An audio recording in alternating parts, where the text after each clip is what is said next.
Liberty Nation with Tim Donner. Say what? Say what? Say what? One more time. We kick things off with our signature segment, Say What, where we roll out a virtual assembly line of wacky, astonishing, damnable, and ultimately revealing things uttered by politicians and the chattering class.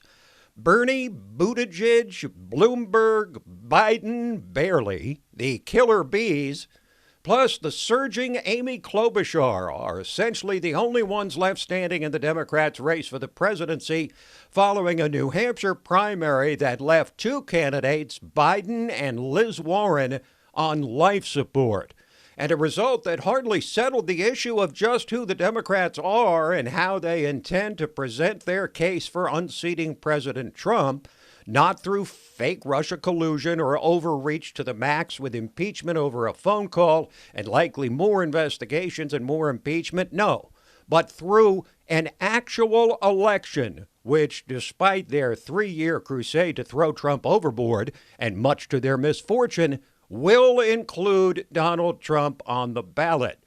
Bernie Sanders has been victorious in the first two contests and may well be headed for another win in the Nevada caucuses next Saturday, which makes him the undisputed front-runner at this point, with the clever young Mayor Pete tugging at his coattails.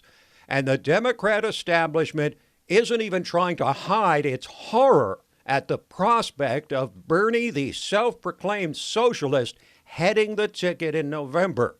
Listen to the man who helped engineer an 8-year run for Bill Clinton in the White House, old-timer James Carville, in a state of open panic, starting with the black vote.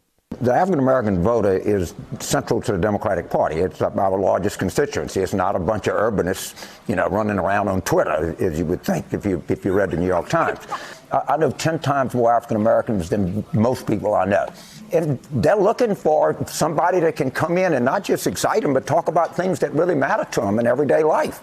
They're not interested in socialism and the revolution and all that foolishness you hear. They're interested in somebody that's going to come to them and articulate a vision as to how they fit into this country. If we go the way of the British Labour Party, if we nominate Jeremy Corbyn, it's going to be the end of days. We're going to be the British Labour Party. We're going to be out in some theoretical left-wing la-la land. Jeremy Corbyn, Bernie Sanders, separated at birth and equally toxic to their party brands. In case you weren't paying attention, Corbyn and his Labour Party were walloped in a landslide for the conservative Boris Johnson back in December, securing the final consummation of Brexit. Now, almost lost in the meltdown of Joe Biden right out of the starting gate, a disastrous fourth-place finish in Iowa, followed by a cataclysmic fifth place and 8% of the vote in New Hampshire, was an almost equally disastrous performance by the woman who reached the top of the polls in the fall and has been collapsing ever since.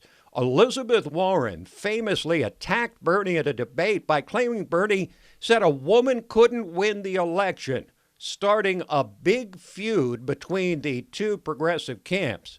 But incredibly, the fake Indian senator came out after getting crushed in New Hampshire and called for everyone to play nice. The fight between factions in our party has taken a sharp turn in recent weeks, with ads mocking other candidates and with supporters of some candidates shouting curses at other Democratic candidates.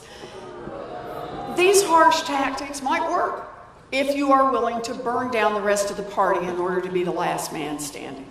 Which is exactly what Senator Warren wants to be, the last woman standing, even though she's got no chance and will stay in the race anyway. So let's recap. Now that she got all nasty with Bernie, she wants the nastiness to end. And after she tried to kneecap Bernie by calling him something he clearly is not, a sexist, she wants to stop others from burning down the party. All the while so blissfully unaware of her own breathtaking hypocrisy.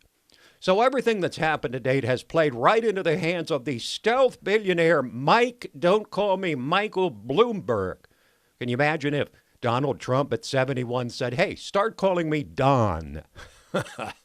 Bloomberg skipping all 4 contests in February as he bombards the airwaves with hundreds of millions in ads aimed at the 14 states on Super Tuesday, March 3rd.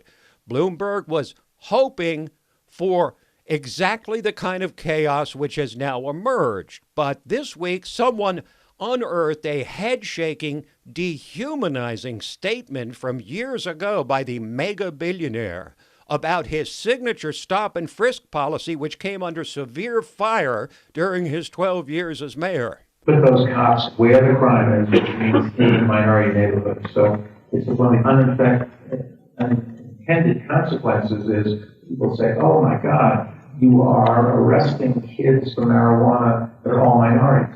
Yes, that's true. Why? Because we put all the cops in the minority neighborhoods. Yes, that's true. Why do we do it? Because that's where all the crime is. And the way you get the guns out of the kids' hands is to throw them up against the wall and frisk them. So let's see where this leaves us.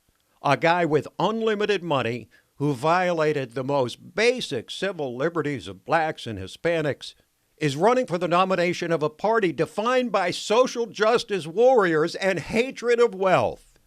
Seriously, you couldn't make this stuff up. And he could actually win in this field of mediocrities and dinosaurs and extremists. But as Donald Trump Jr. put so eloquently this week, the former mayor is missing one critical asset. He's been buying his way through all of these things. The one thing that Mike Bloomberg can't buy is personality. He can't buy heart. He can't buy that connection with real people that Donald Trump has. But as Don Jr.'s father points out, what's just as bad or even worse is that upon entering the presidential race, Bloomberg immediately apologized for the very policy that was central to his administration for 12 years. When a man is with stop and frisk his whole life, and then he decides to go Democrat, and he goes to a church, and he's practically crying. It looked like hell. He's practically crying, saying what a horrible thing he did. I think that's so disingenuous. You know what I'm talking about, fellas. That was so of Bloomberg. Look, he's a lightweight. He's a lightweight. You're going to find that out. He's also one of the worst debaters I've ever seen. And his presence is zero. Again, with the presence, the personality, zero. So what are Bloomberg's chances, really? Well, we present the views of a guy who holds no water for Trump, to say the least. In fact, he hates Trump personally so much that he doesn't even care that Trump has done so many of the things that he and his fellow Trump-deranged Republicans claim to be in favor of their whole lives. He's Steve Schmidt, virulently never Trump Republican, on MSNBC. The first thing that Mike Bloomberg has to have happen to move forward in this race is for Joe Biden's argument around electability to completely collapse. And we're there. If you can't beat Mayor Pete and you can't beat Bernie Sanders and you can't beat Amy Klobuchar, you lose your standing to claim that, hey, I'm going to beat Donald Trump. But it gets even worse for the Democrats. Donald Trump has the largest cash advantage in American political history against every conceivable Democratic opponent in the party, which is inept and bankrupt. And nobody should underestimate the importance of what happened in Iowa last week. It was a disaster of a magnitude that beggars my ability to describe. The Republicans have a light-year distance in the technology gap between their side and the Democratic side. They have less than 9 months to try and narrow that gap. And a good way to start would be to decide who exactly they are as a party. Liberals, socialists, social justice warriors, woke, mainstream, billionaires, anti-billionaire, what? It seems like a steep uphill climb, but then let us not forget what seemed like an impossible dream for Donald Trump just 4 years ago that became America's new reality. Where can you find honest political commentary with sobering analysis, accountability, deconstructing threats to our liberty, and boldly reporting the truth? Subscribe to LibertyNation.com YouTube channel, where facts matter.